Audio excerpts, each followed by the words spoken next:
Over the past few months, I've been building a theme park inside of Theme Park Tycoon 2, where currently I'm building a snow-themed area. And in today's video, I'm going to add all the interiors to the buildings in this area, as well as adding a small town to make it feel like a cozy place you want to go to in the snowy mountains. So let's get into today's episode of building Around the World Adventure Time Hunt.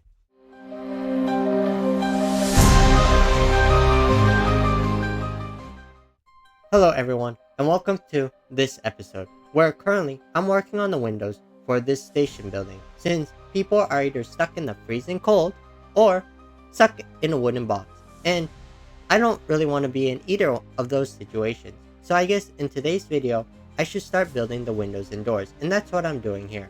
As you can see, when I started building these windows, I was, well, let's just say it was kind of complicated at the start, and it was kind of really frustrating since this building for some reason was tilted slightly, so all the windows were so hard to place, and it took me almost 30 minutes to build one wall. But complaining aside, I did eventually get a hang of it. As you can see here, I'm placing all the windows down, and I have a total of 3 floors.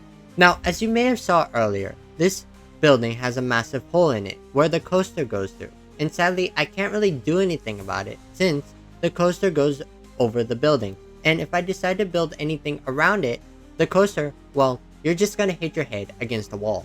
So sadly, I can't really fix it, and it's just gonna stay like this. Now, that doesn't mean I'm gonna try to fix it.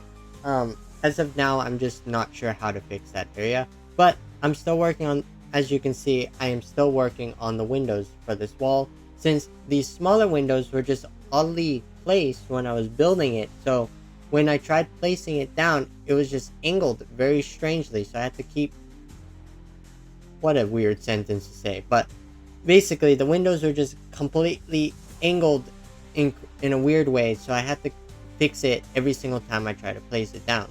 Luckily, the windows that didn't have the light in it was easier to place. However, the ones with the light were extremely difficult to place down on this building. Now hopefully, the rest of this building doesn't give me the same amount of trouble as we work on the opposite side. But as you can see, I'm already off to a good start because I started placing the windows backwards by mistake, as well as I started creating a floating tree as I was moving it to be able to see what I was doing.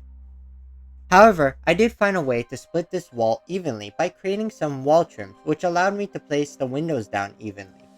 Also, you may notice that this side is a little bit different from the other side of the building. This is because I wanted to create a little bit of interest to the... Man, I cannot speak at all right now. But what I'm saying is, I'm creating a bit of interest. Apparently, my mind has completely shut off and I forgot how to speak altogether. Okay, let me try to say that again. What I was basically doing was adding an extension to this building to create a little bit more interest to this building, so it's not looking like just a square building. As you can see, as I was explaining to you guys what I was doing with that messy sentence, I've actually finished this side of the building. And this side of the building is where the coaster enters after it ends the ride.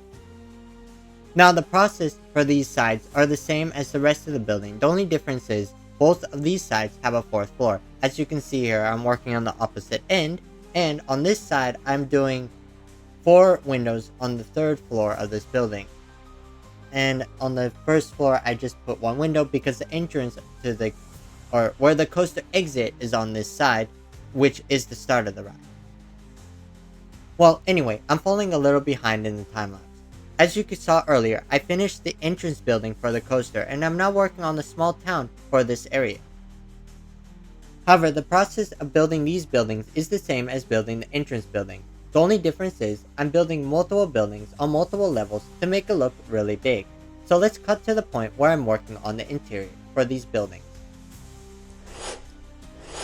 Oh yeah, I completely forgot that I created these cool circular windows for this building. And it's something completely different from the station building. Now that I'm pretty much done with the exterior for these buildings, let's go and work on the interior, which is just in 2 buildings because I only place space to put interior into a building. Now, as we get into the interior, I just want to apologize because I'm building these interiors in such small spaces, so the camera movement may be a little bit rough. Now, as I'm building the building, or building, as I'm building the interior, as you can see, I'm adding books to what will be a store in this area, and I'm shrinking the books down and putting it on this bookshelf here. The next thing that I'm adding to this store are these globes, which I built in episode 4 at my entrance area, which the entrance area will be completely changed in future episodes. So originally when I started building this store, I wasn't sure what to put in here. However, I eventually was able to figure it out. Which, as you can see here, I'm adding mugs on this multi-tiered shelf that I'm building. Which I should be building about now. And on each shelf, I decided to add a couple mugs on it and delete a few mugs to make it look realistic. Because it makes it look like people are buying the products. Now the next thing that I decided to add was some more globes, which I didn't even know could actually shrink down that small. But I decided to place it here on this very strange shelf that I started building. Which in the end, it looked okay, and I also added bigger globes on top as well. Which, as you can see, is what I'm doing. Now there's some empty spaces in this store that I'm not sure what to place there yet, but however, that I guess is something that I'll do later on, and we'll move on to the second building, which is a bar that I'm building for this area. Now everything that you see on the shelf that I placed in this building, from the wine glasses to the drink bottles, I built in episode 3 or 4. And if you're interested in how I built that, go check out the re-release video where I explained what I built through episodes 1 through 4. Now, as you can see here, I'm building the bar in this building, and everything that you see in this building, I built in episodes 3 or 4, except the table. Now, I'm working on the exterior of this building since I deleted the front because I wanted people to be able to see inside of this building, so I decided to use the glass primitives to be able to make new windows. Now, the last interior that I put off for last is the station building, which seems to give me the most trouble out of all the buildings that I built in this area. So as you can see, the lights that I placed on this building are sticking through the walls like polka dots. So I had to add another wall around the light to be able to cover it. However, as you can see, I finished the entire interior off screen. This is because it was giving me a ton of trouble to try to figure out what to put here, because of the confined space that I'm actually working in.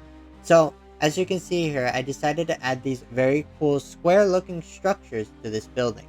And I'm afraid that is all I have time for this video, and in the next video, I'll actually be touring this area and explaining to you guys everything that I built in this themed area, as well as revealing to you guys the next themed land that I'll be building for this park series.